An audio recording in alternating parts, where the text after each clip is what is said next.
ये घुसपैठिए न सिर्फ देश के संसाधनों पर कब्जा जमाते हैं, बांग्लादेशी घुसपैठियों के लिए 1 इंच जमीन नहीं देने वाले हैं। जैसे ही वो घुसपैठियों पर आए पूरी की पूरी फौज गायब। विपक्ष 200 बार वॉकआउट करे, घुसपैठियों को चुन चुन कर बाहर निकालेंगे। जब वो सत्ता में थे तो सवाल यह है कि मुसलमानों के लिए क्या कर दिया, तो चुनाव से पहले क्यों करवा रहे हैं? यूपी में चुनाव नहीं है, अभी करवा रहे हैं। जल्दबाजी क्यों है? अभी चुनाव नहीं है। घुसपैठियों का लॉन्चिंग पैड नहीं बनने देना है। घुसपैठियों का लॉन्चिंग पैड नहीं बनने देना है। आज भी हिंदू मुसलमानों पर अत्याचार हो रहा है। दर्शकों नमस्कार, डीएनपी इंडिया में आपका स्वागत है। मैं हूं आपके साथ राहुल चौधरी। यूपी में घुसपैठियों का पता लगाने की कवायद तेज हो गई है। बांग्लादेशी घुसपैठियों की संख्या करीब 10 लाख बताई जा रही है। माना जा रहा है कि एसआईआर की कार्रवाई पूरी होते ही योगी की फोर्स हर घर पहुंचेगी, बाहर के लोगों के डॉक्यूमेंट चेक होंगे, उन्हें वेरीफाई किया जाएगा और जो घुसपैठिए होंगे उन्हें डिटेंशन सेंटर भेजा जाएगा। जिलेवार कार्रवाई शुरू हो गई है। वाराणसी में पुलिस ने 500 संदिग्धों को चिन्हित किया है। वहीं गोरखपुर में डिटेंशन सेंटर तैयार है जहां बेड पर नंबर लगे हैं।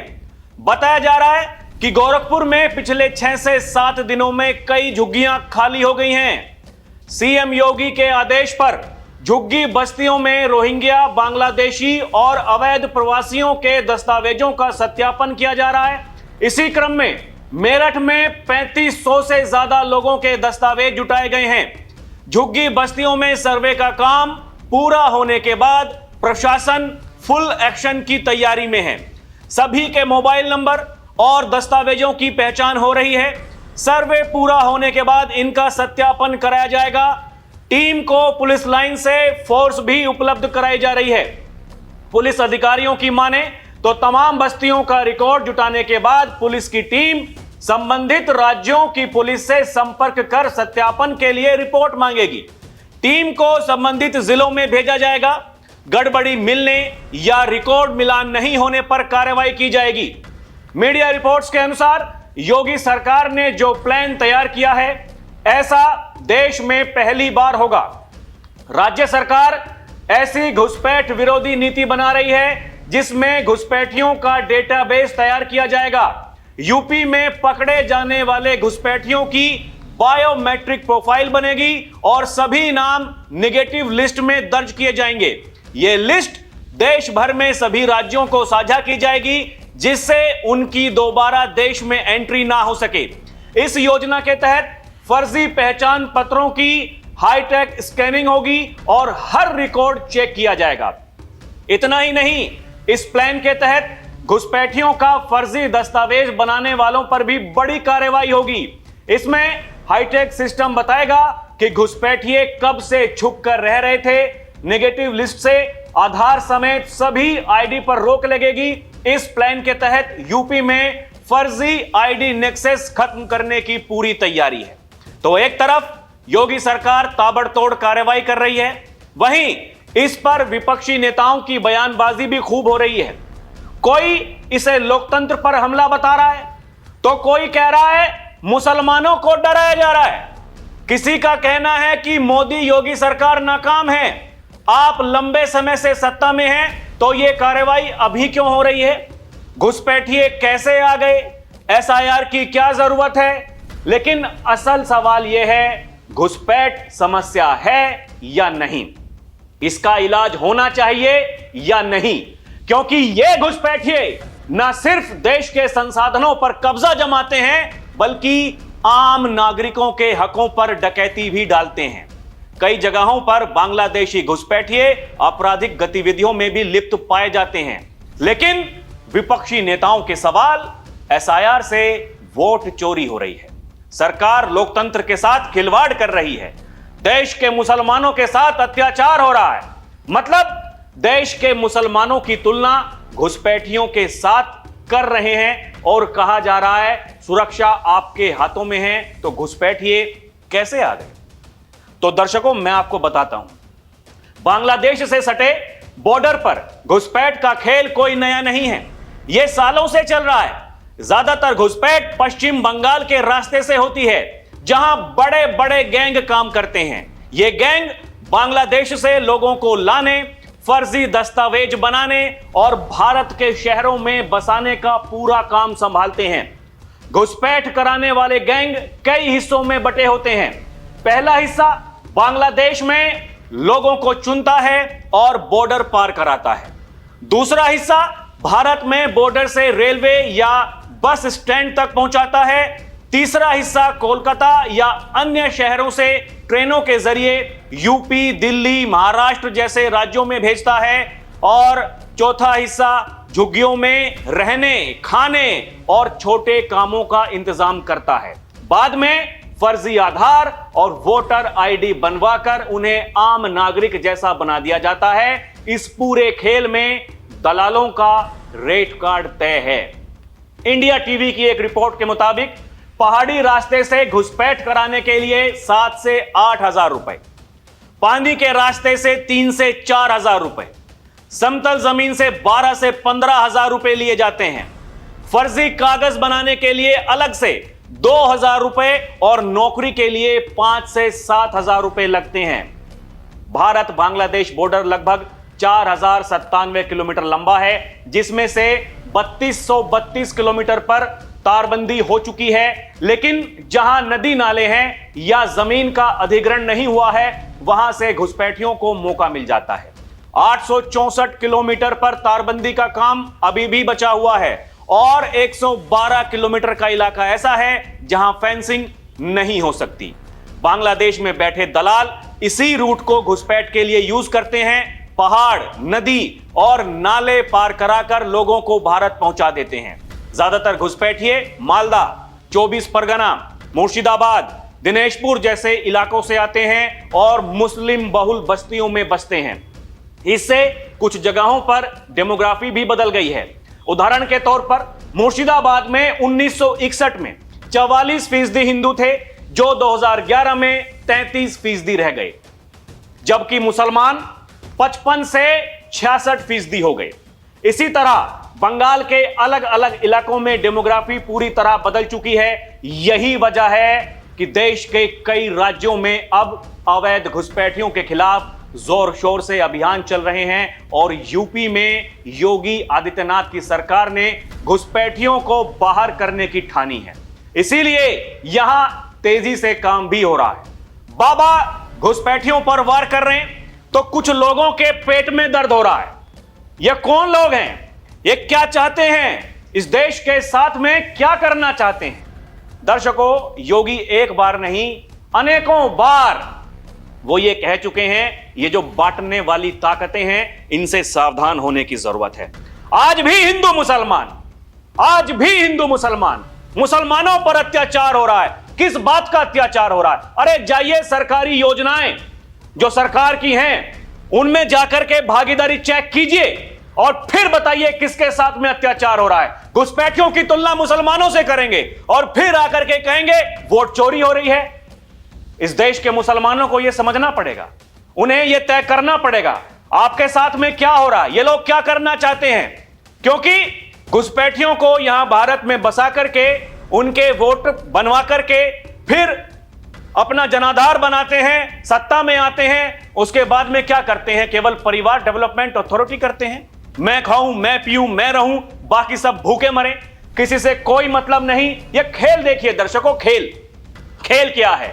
और ये कोई एक नेता नहीं है, ये सारे के सारे ऊपर से लेके नीचे तक भानुमति का कुनबा, इंडी गठबंधन के जितने भी घटक दल हैं, ये एसआईआर एक ऐसा पड़ाव आया है दर्शकों, इन सबको एक कर दिया है। नहीं तो आप बताइए, लोकसभा चुनाव के बाद में इनकी कितनी बैठकें हुई, कितनी बार इन्होंने अपने सांसदों को बुलाया और कहा कि बताइए हम क्या कर सकते हैं, हम कौन से मुद्दे उठा सकते हैं। क्या देश में कोई और मुद्दा नहीं है? क्या केवल एसआईआर एक मुद्दा है? क्या वोट चोरी एक मुद्दा है? क्या घुसपैठियों को बाहर निकालना ही एक मुद्दा है? सारे काम हो रहे हैं। आप देखिए, उत्तर प्रदेश के मुख्यमंत्री योगी आदित्यनाथ वो रोजाना 3 क्षेत्रों में जाते हैं, जाकर के बैठक करते हैं, अपने कार्यकर्ताओं से मिलते हैं, जो पार्टी के पदाधिकारी हैं उनसे मुलाकात करते हैं, ये पूछते हैं क्या दिक्कत है, एसआईआर में कहां-कहां दिक्कतें हो रही हैं। ये बताया गया अभी और समय चाहिए, समय बढ़वा दिया गया। मांग की गई, चुनाव आयोग ने समय बढ़ा दिया। लेकिन दर्शकों, ये बातें समझ में उन लोगों को क्यों नहीं आती जो केवल मुसलमानों के नाम पर उनके वोट लेकर के सत्ता में आने की कोशिश करते हैं, आ भी जाते हैं, और फिर क्या करते हैं? जब वो सत्ता में थे तो सवाल यह है कि मुसलमानों के लिए क्या कर दिया, क्या कर दिया? उनकी जिंदगी में आपने ऐसा कौन सा बदलाव ला दिया? यह केवल राजनीति है, इसके अलावा और कुछ नहीं। दर्शकों देखिए, मैं आपको बताता हूं, ये बयानबाजी इनकी देखिए, ये देखिए ना, समाजवादी पार्टी के राष्ट्रीय अध्यक्ष सांसद अखिलेश यादव जी, ये 9 दिसंबर को लोकसभा में बहस के दौरान एसआईआर के नाम पर एनआरसी चल रही है, जो काम खुलकर नहीं कर सकते, एसआईआर के बहाने कर रहे हैं। यूपी में एसआईआर से इन्होंने कहा उस समय कि 1.5 से 2 करोड़ वोट कट सकते हैं, बाद में रिपोर्ट्स में आया 3 करोड़ नाम कट सकते हैं, फिर खुद ने कहा कि 5 करोड़ कट सकते हैं। तो वो 5 करोड़ लोग कौन है? कौन है? क्या कर रहे थे यहां उत्तर प्रदेश में? भूत बनकर घूम रहे थे? क्या काम है उनका? और फिर कहते हैं मुसलमानों के वोट कट रहे हैं। अरे बताइए दर्शकों, मतलब इस तरह की बयानबाजी। ये देखिए, फिर 9 तारीख को ये ईवीएम पर सवाल, बैलेट पेपर से चुनाव होना चाहिए, उसी ईवीएम ने इनको सांसद बना दिया। इनकी जो पत्नी जी हैं उनको सांसद बना दिया। इनके परिवार से पता नहीं कितने लोग हैं संसद में आकर के बैठते हैं, पार्टी के 37 सांसद बनवा दिए, लेकिन ईवीएम गलत है। ये देखिए, यह प्रक्रिया वोट काटने की साजिश है। एसआईआर की जल्दबाजी क्यों? क्योंकि यूपी में तुरंत चुनाव नहीं है। लोकतंत्र तभी मजबूत होगा जब वोट का अधिकार ना छीना जाए। बिहार में चुनाव थे तो चुनाव से पहले क्यों करवा रहे हैं? यूपी में चुनाव नहीं है, अभी करवा रहे हैं। जल्दबाजी क्यों है? अभी चुनाव नहीं है। मतलब देखिए, आप बयान देखिए, वक्त आने पर कुछ भी बोलेंगे, फिर पलट जाएंगे, फिर दूसरी बात बोलेंगे। तुलना दर्शकों आप कीजिए, आप समझिए क्या ठीक है क्या गलत है। ये देखिए, राहुल गांधी जी, लोकतंत्र खतरे में है, लेकिन जब घुसपैठ पर बोलने की बारी आई संसद में तो फिर क्या हुआ? सवाल पूछ रहे थे देश के गृह मंत्री अमित शाह से, और जैसे ही वो घुसपैठियों पर आए, पूरी की पूरी फौज गायब। यह है लोकतंत्र। मतलब सवाल आप पूछेंगे लेकिन सुनना नहीं चाहते हैं, उसका जवाब नहीं सुनना चाहते हैं। माता प्रसाद पांडे समाजवादी पार्टी के घुसपैठियों और रोहिंग्यों के सर्च अभियान गरीबों के वोट काटने की साजिश है। यह देखिए, राम गोपाल यादव, गृह मंत्री को देश बांटने वाली बात नहीं करना चाहिए। राजीव कुमार राय, समाजवादी पार्टी, भाजपा मूलभूत मुद्दों से ध्यान भटका रही है। मतलब घुसपैठ कोई मुद्दा नहीं है। यह देखिए, प्रियंका चतुर्वेदी, कर्नाटक महाराष्ट्र में वोटिंग पैटर्न में हेरफेर और मतदाताओं को हटाने की कोशिश हो रही है। गड़बड़ी उजागर करना विपक्ष की जिम्मेदारी है, कीजिए, लेकिन झूठ को आप सही कैसे कह सकते हैं? यह देखिए, एक सप्तगिरी उल्का कांग्रेस, घुसपैठियों को पहचानना हटाना गृह मंत्री की जिम्मेदारी है, भाजपा सिर्फ राजनीति कर रही है। और जब बीजेपी ने जवाब दिया, सबसे पहले गृह मंत्री अमित शाह ने कहा विपक्ष 200 बार वॉकआउट करे, घुसपैठियों को चुन चुन कर बाहर निकालेंगे। कर लीजिए वॉकआउट, चर्चा नहीं करनी मत कीजिए, हमने जो कहा है हम करेंगे। मनोज तिवारी, घुसपैठियों पर कार्रवाई की बात होते ही राहुल गांधी वॉकआउट क्यों करते हैं? देश की सुरक्षा से उनका कोई लेना देना नहीं है। दिनेश शर्मा, बीजेपी सांसद, विपक्ष घुसपैठियों को लेकर अपना एजेंडा सेट करना चाहता है। दर्शकों ये देखिए, ये कलाकारी है। लेकिन योगी आदित्यनाथ क्या कहते हैं? योगी आदित्यनाथ ये कहते हैं, जिस प्रकार की घुसपैठ ये लोग करवा रहे हैं, अगर ये डेमोग्राफी चेंज हुई, आज ये लोग यात्रा रोक रहे हैं, कल को आपके घरों में घंटी और शंख भी नहीं बजाने देंगे। ये वही लोग हैं। और दर्शकों, योगी ये भी कहते हैं, बांग्लादेशी घुसपैठियों और वक्फ माफिया के नाम पर कब्जा करने के लिए 1 इंच भी जमीन नहीं देंगे। सुनिए क्या कह रहे हैं योगी आदित्यनाथ। जिस प्रकार की घुसपैठ ये लोग करवा रहे हैं बांग्लादेशी घुसपैठियों का, अगर डेमोग्राफी चेंज इसी प्रकार की होगी, आज ये लोग यात्रा रोक रहे हैं। बहन और भाइयों, आने वाले समय में घरों के अंदर घंटी और शंख भी नहीं बजाने देंगे। बांग्लादेशी घुसपैठियों के लिए और वक्फ माफिया के नाम पर कब्जा करने के लिए 1 इंच जमीन नहीं देने वाले हैं। और दर्शकों, योगी केवल कह नहीं रहे, कार्रवाई भी कर रहे हैं। ये कार्रवाई आप देखिए, घुसपैठियों पर सीएम योगी सख्त, बरेली में अफसरों से कहा अपनाएं जीरो टॉलरेंस की नीति, कोई भी बचने ना पाए। और दर्शकों देखिए, एक और मीडिया रिपोर्ट में बताया गया है झुग्गी बस्तियों का पूरा रिकॉर्ड तैयार कर होगा एक्शन। जितनी भी झुग्गी बस्तियां हैं, ऐसी कच्ची कॉलोनियां हैं जहां लोग बताया जाता है कि किराए पर रह रहे हैं, वहां टॉर्च लेकर के पहुंच जा रही है बाबा की पुलिस, ताबड़तोड़ कार्रवाई हो रही है। परेशानी किसको हो रही है? जो लोग घुसपैठियों को अपना वोटर बनाना चाहते हैं, उनके लिए लोगों को सड़कों पर उतारना चाहते हैं। कोई नहीं सुन रहा, कोई नहीं सुन रहा। और अब तो ये भी कहने लगे हैं मीडिया वाले हमारी खबरें चलाते नहीं। अरे आप जो बोल रहे हैं मीडिया में तो छपा ही है, हम तो बता ही रहे हैं कि आप क्या कह रहे हैं, लेकिन आप देश हित में क्या कर रहे हैं वो भी तो बताना पड़ेगा। या फिर जो देश हित में काम कर रहे हैं वो क्या कह रहे हैं उनके बारे में भी तो बताना पड़ेगा। ये सवाल तो यही है, आप क्यों नहीं समझ पा रहे हैं? इस देश में घुसपैठियों को रहने का हक होना चाहिए कि नहीं होना चाहिए? इस देश की वोटर लिस्ट में घुसपैठियों का नाम होना चाहिए कि नहीं होना चाहिए? सवाल है, इनके जवाब कौन देगा? जब आपसे सवाल पूछते हैं तो कहते हैं ये तो बीजेपी का प्रश्न है। बीजेपी का प्रश्न नहीं है, ये देश हित का प्रश्न है। इसके जवाब देने पड़ेंगे। इसके उत्तर आपको नहीं पता तो तलाशिए, तलाशने के बाद दीजिए, लेकिन देने तो हैं भाई साहब। ये देखिए, बाबा कहते हैं घुसपैठियों का लॉन्चिंग पैड नहीं बनने देना है। ये लोग पंक्चर बनाने के नाम पर आएंगे, विकास को ही पंक्चर कर डालेंगे। फिर क्या करेंगे? दर्शकों, बाबा ये कहते हैं, ये नहीं समझ पा रहे हैं, लेकिन ये नया भारत है। ये नया भारत, ये किसी को छेड़ता नहीं है, और अगर कोई छेड़ता है तो फिर उसको छोड़ता भी नहीं है। बाबा ये भी कहते हैं सुरक्षा में सेंध लगाने वालों की ऐसी दुर्गति करता है, उन्हें न कफन नसीब होता है, ना ही 2 गज जमीन। सुनिए क्या कह रही होगी। घुसपैठियों का लॉन्चिंग पैड नहीं बनने देना है। याद करना, ये लोग आएंगे, पंचर बनाने के नाम पर आएंगे, विकास का ही पंचर कर डालेंगे। ये नया भारत है, खून की नदियां नहीं बहती हैं।